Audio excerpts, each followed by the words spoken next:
always Assalamu fit. alaikum and a very good afternoon to all of you. I was just imagining the last sentence of Mr. Jung when he said that when I die, I want the family and the friends smiling. I could visualize the scene, but the fear was that if I go and I find people laughing, that may be a little painful. Now, the project management, when yesterday we started with the first sentence that it's a very thankless job. And most of you are taking this role in different capacities at your offices, at your institutions, at your homes. And as you keep on changing the caps, you keep on feeling the heat. And that was the reason we had very good luminaries who had spoken very highly and very intensely into project management. So I feel that the only thing missing in the life of a project manager is humor.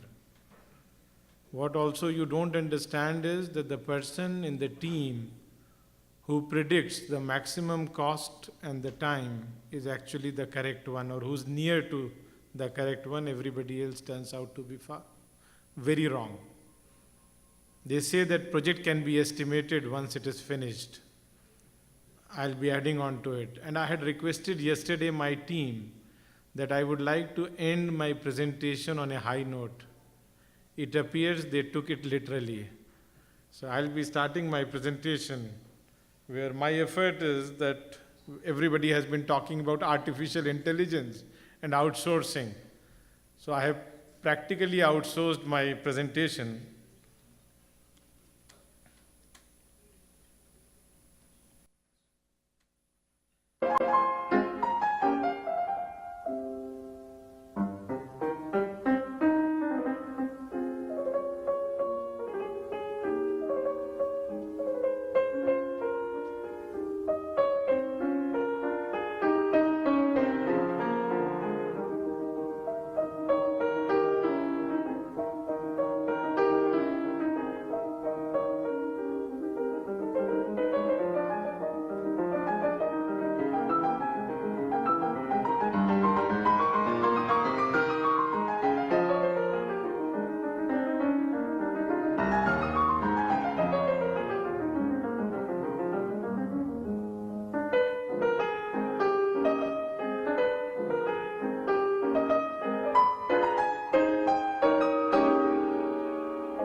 They say, where lies the issue then? Where is the gap? A study called the Business Analysis Benchmark.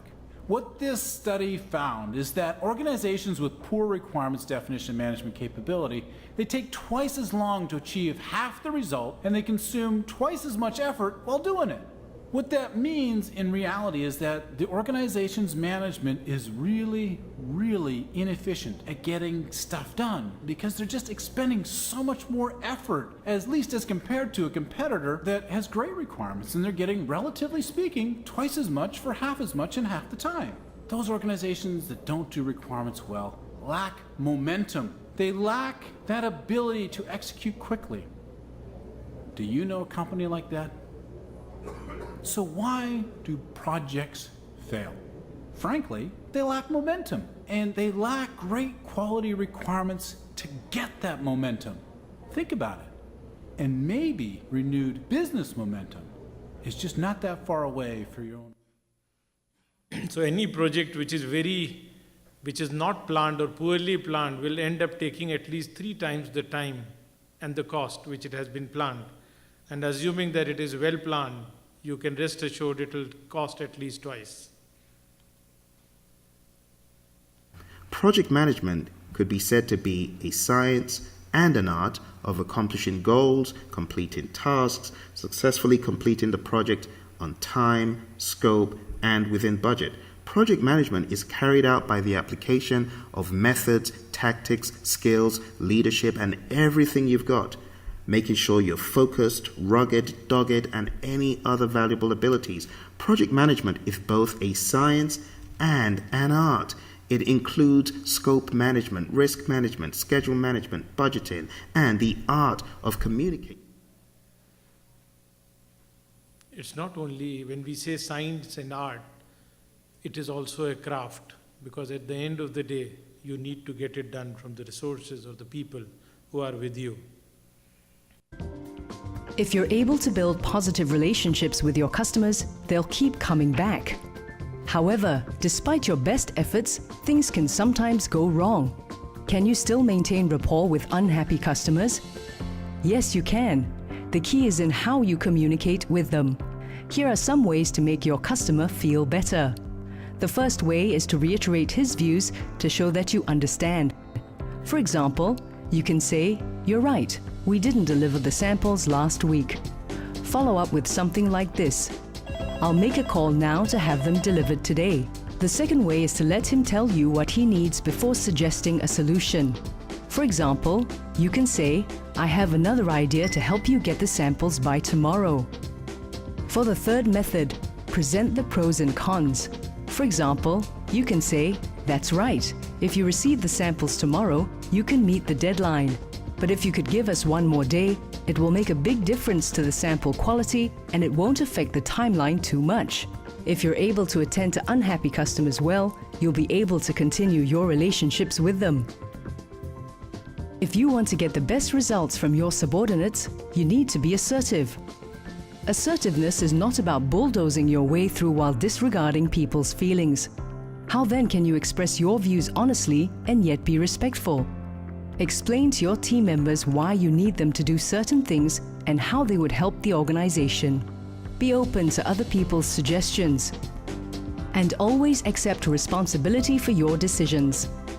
Otherwise, how will your subordinates believe in what you say? It's important for you to build rapport with your supervisor. One way is to know how he prefers to process information. For example, if your supervisor is a visual person, you can use graphs, pictures, and videos to help him visualize your message. For an auditory supervisor, let him hear your message through face-to-face meetings and phone calls. And if your supervisor is a feeling person, get your message across through experiences such as site visits and product testing. If you're able to influence your co-workers, you can help your project team reach desired outcomes and manage changes. You may use one or a combination of these 4 push and pull influencing styles. One push style is to use logic, point out the loopholes of an argument, and then offer a counter proposal. Another push style is carrot and stick. Show your co-workers the reward they'll get if they comply and highlight the potential threats if they don't. On the other side of the coin are the pull styles. The consultative style is suitable if your team members are committed and capable of offering ideas. And if you're working with senior and independent people, you can move them using the big picture, such as values, mission, and life goals.